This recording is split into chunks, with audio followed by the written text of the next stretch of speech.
Johnny Tremain, Chapter 11, Section 3. The hundreds gathered to see the departure of the brigade stood about gazing at the empty space they had occupied. Far away, growing faint and fainter, came wafting back the last sound of the tune they played. A man standing by Johnny with clenched hands and head thrust down and out like a bull's said thickly, "They go out by Yankee Doodle, but they'll dance to it before night." Johnny saw a group of women, and they were nodding their heads, whispering a prophecy.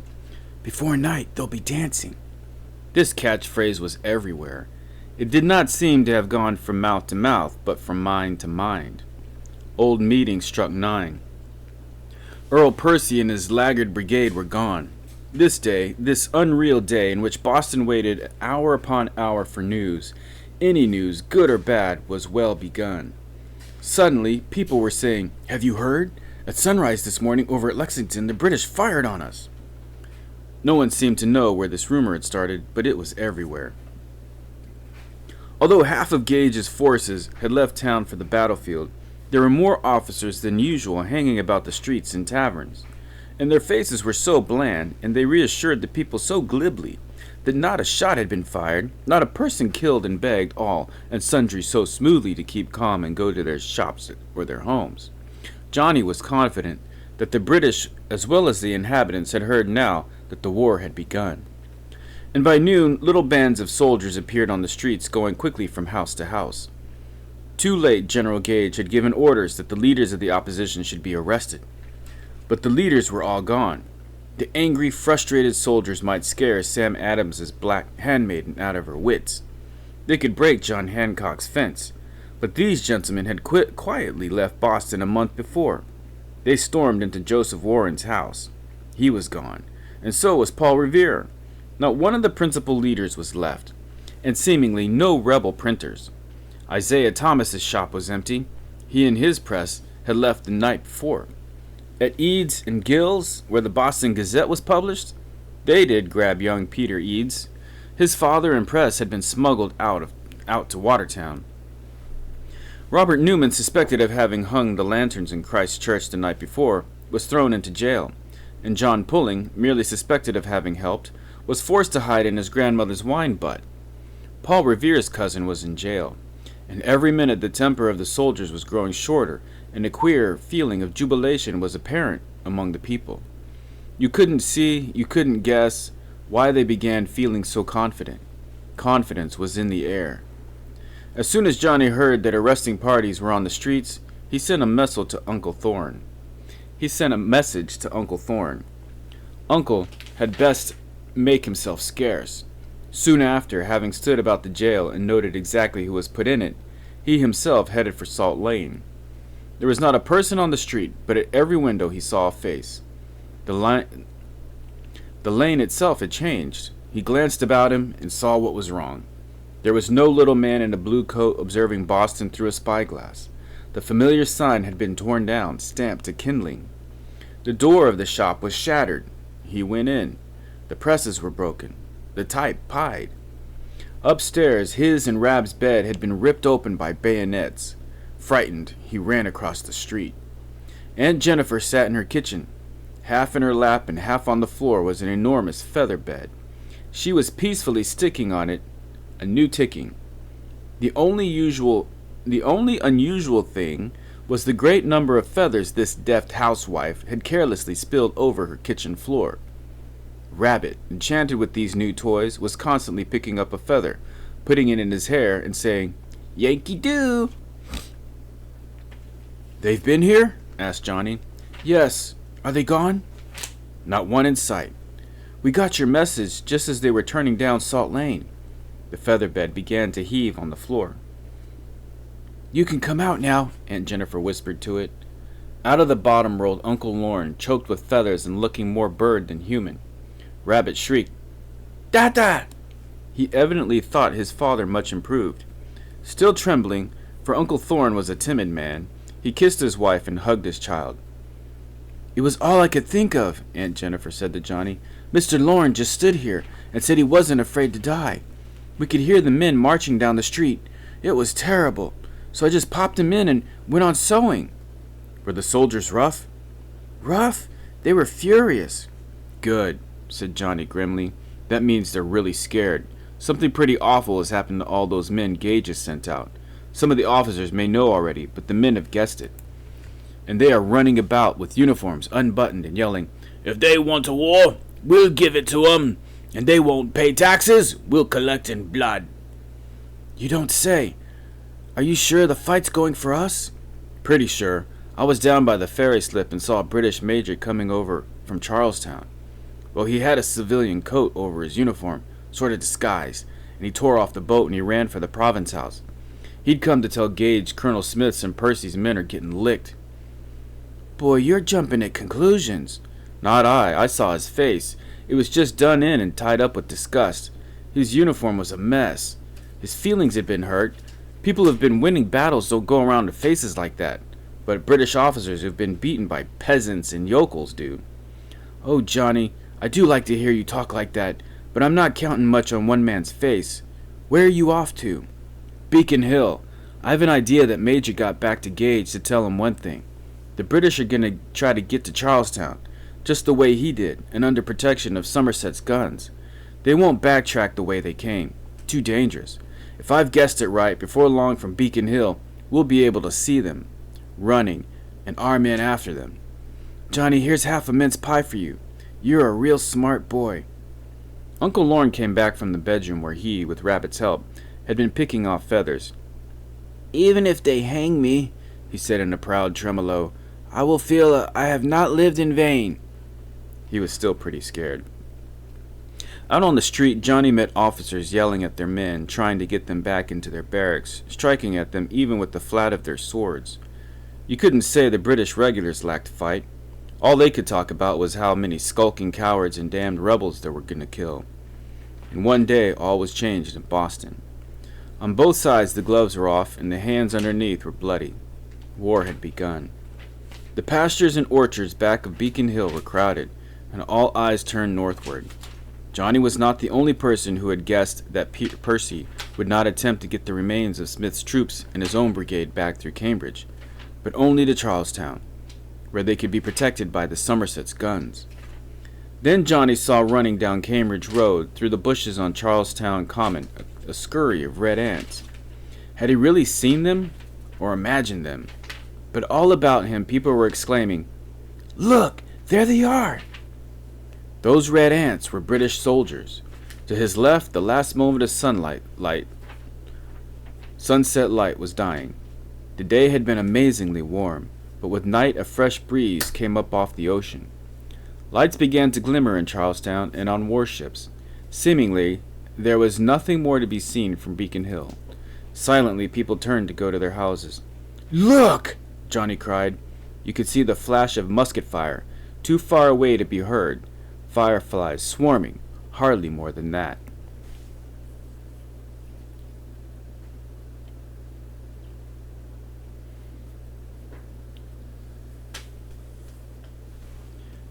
Johnny Tremain, Chapter 11, Section 4.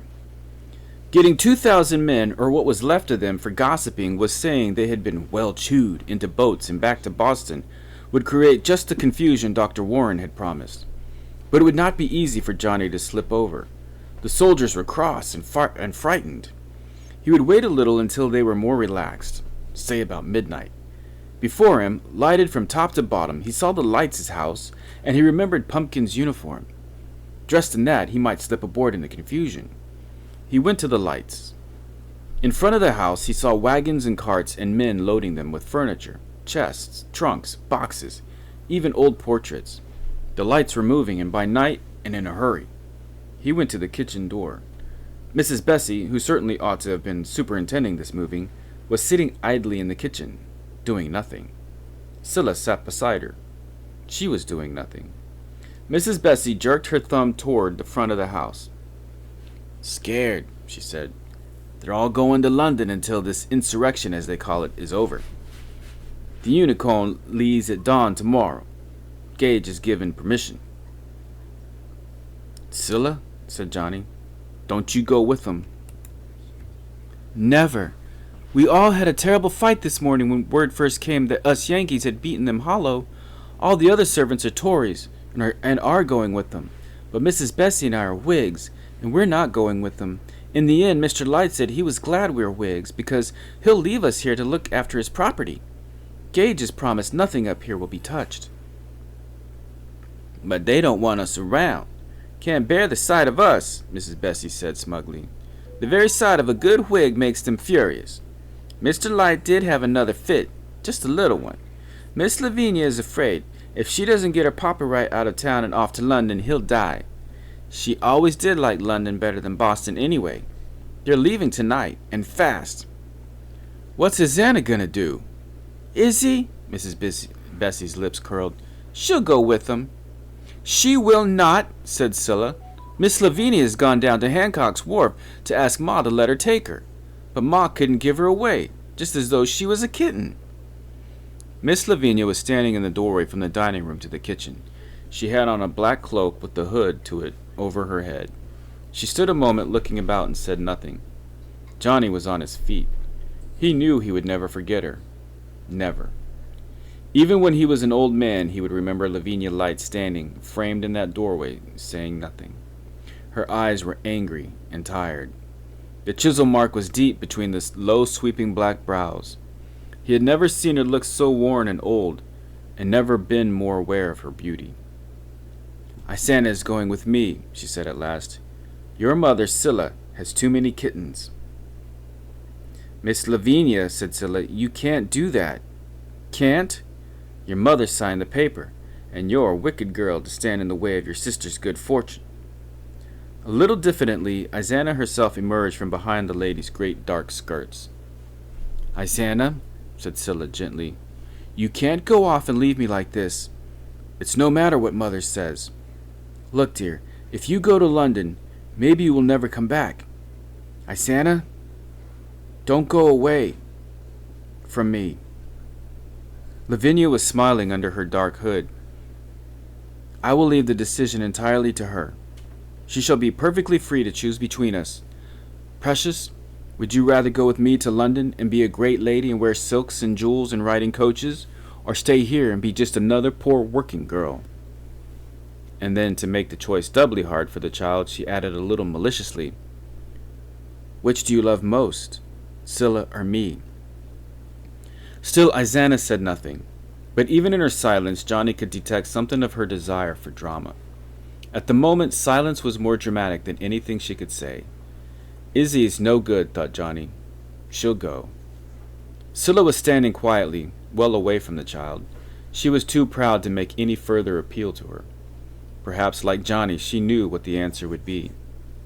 Well, said Lavinia, I haven't got all day. Which do you love the most? Isana began to cry. It was perfectly natural crying. Not even Johnny could believe it was done for effect. I don't know, she sobbed. Which would you rather be? A common person like your sister, or a fine lady? Fine lady, she sniffled, and went on dreamily. And I'll have a gray pony and a pony cart. I've got the gold locket already. Her hand went to her throat. Next she'd be saying she wanted a little sailboat. Even now she was only reflecting old desires of Scylla's. Isana never could think up anything for herself. Yes, dear, you will, when I'm a Lady Prior Morton and you my little protege. She explained to the others. I've been betrothed to marry my lord ever since I came back from London. Papa's a very sick man.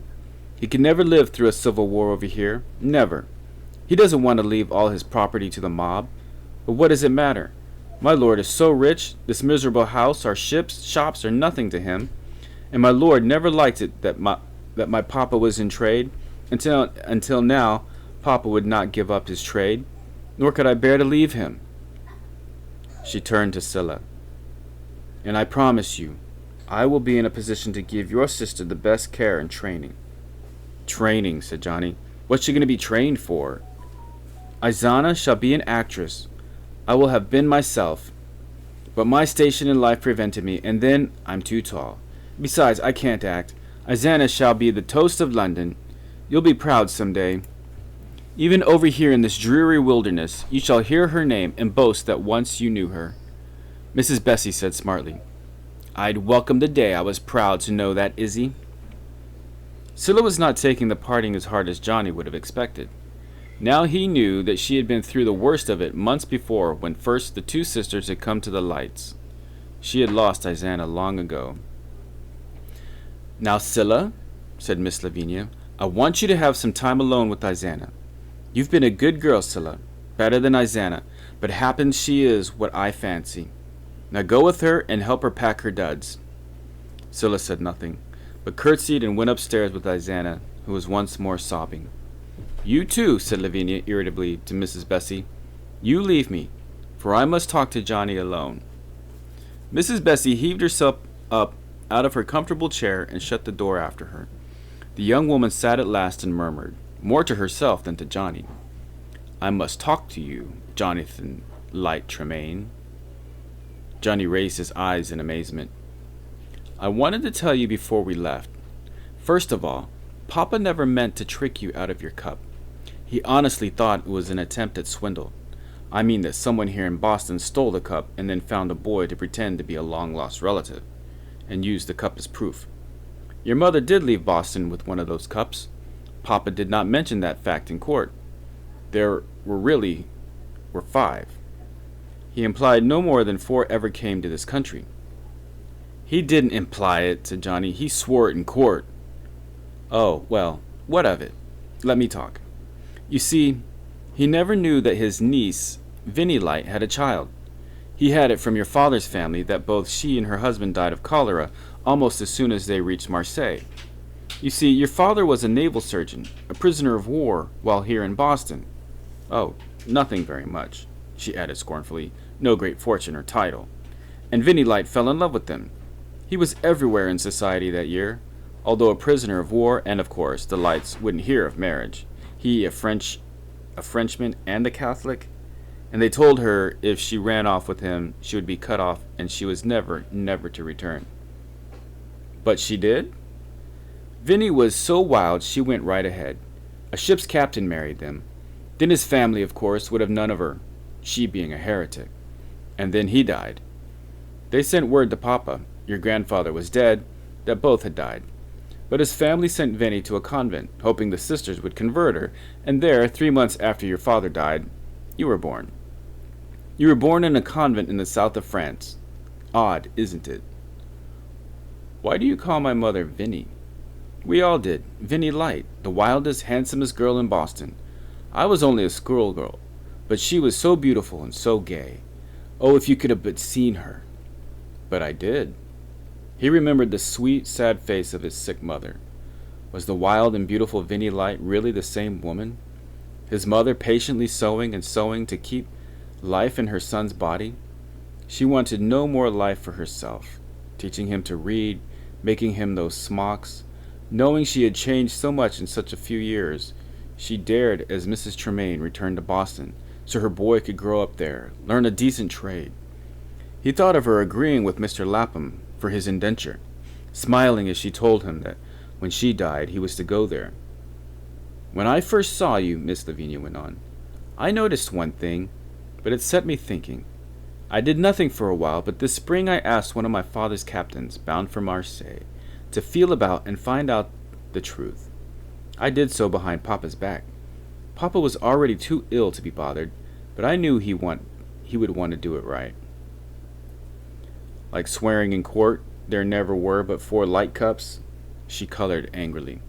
Please let me do the telling. Don't you dare criticize the best man ever lived. Johnny had his own opinion on that. What was the one thing? He asked. The way your hair turns down upon your forehead, that little peak. She was a dark girl. That widow's peak on her was very striking. And then that day in Mr. Dana's court, I did notice you walked like her, light and wild. Like a panther, or, she shrugged, maybe only like a tomcat. I admired my cousin so. I may tend to exaggerate her qualities. And what did your captain find out? What I've just told you. And one thing more. Your father, the naval surgeon, was ashamed to be a prisoner of war. He told folks here his name was Latour. That's why your name Tremain meant nothing to us. That is my true name? Yes, but I haven't much time to talk. Only yesterday I told Papa he's too ill to speak to you himself. He does want you to know that he did not deliberately cheat you. Steal your cup. Mother did take it with her? Yes, it belonged to her. And her maid, Mrs. Denny, went with her. It was Margaret Denny who got her and you out of the convent and onto a ship her brother commanded, and so to Townsend, Maine. That's where I grew up. I remember Aunt Margaret. She died just before Mother took me to Boston. Yes, and Papa says I'm to promise you that he will write the whole thing out in black and white. When the war is over, she shrugged. You can put in quite a claim for property, if there's any property left, which I doubt. Anything more you wish to ask me? Yes, what relationship are you to me? What ought I call you? She laughed out loud. Mercy, I don't know. What am I? Why, I suppose I'm sort of a cousin. But you better call me Aunt. Aunt Lavinia. He said it tentatively. Aunt Lavinia? You couldn't even secretly have a romantic passion for an aunt. The queer hold she had had on him for a year snapped. She went to Johnny, stretched out a hand, and touched the widow's peak, all that he had ever got from the beautiful Vinny light. Then she was gone.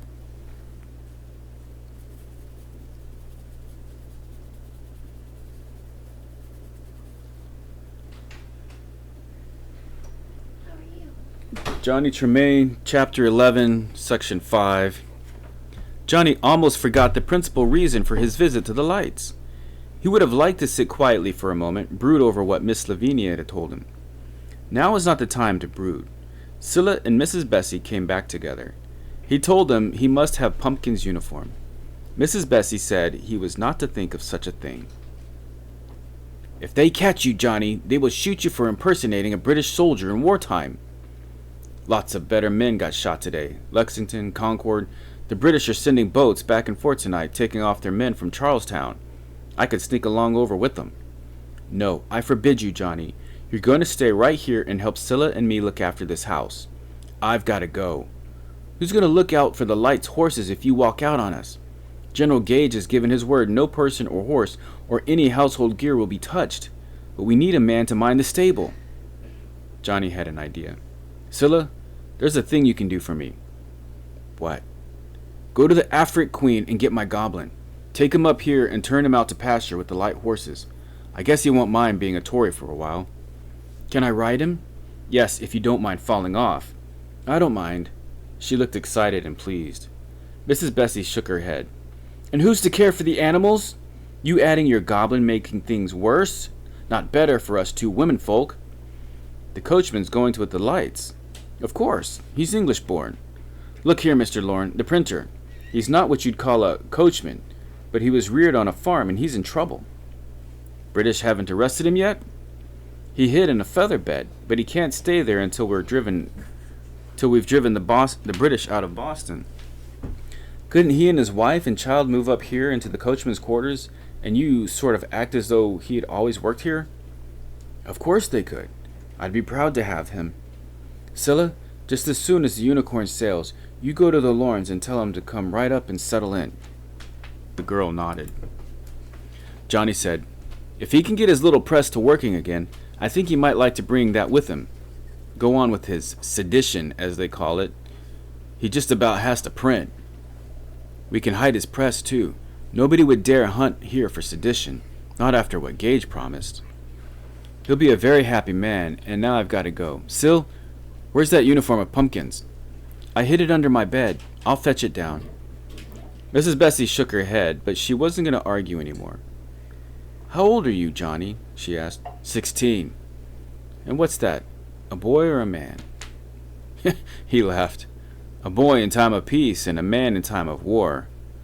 Well, men have got the right to risk their lives for things they think worth it. God go with you, my young man. But if they shoot you, remember, I warned you. I'll remember all right. Pumpkin had been a little stouter than Johnny. The uniform went on easily over the boy's breeches and jacket. Mrs. Bessie braided his hair for him and tied it tightly as the British regulars wore theirs. "You couldn't say, could you?" Scylla asked him, "why it is you have to go out tonight?" "Yes, Dr. Warren told me to. Told me things to watch for and report on to him. I've got to find him. And Rab." "Rab?" The girl's voice sounded frightened. "He was with the Lexington men. They stood up at dawn and the regulars killed quite a few of them." "Oh, but Rab?" Johnny did not answer immediately. He was sitting at the kitchen table and Mrs. Bessie was still fussing with his hair.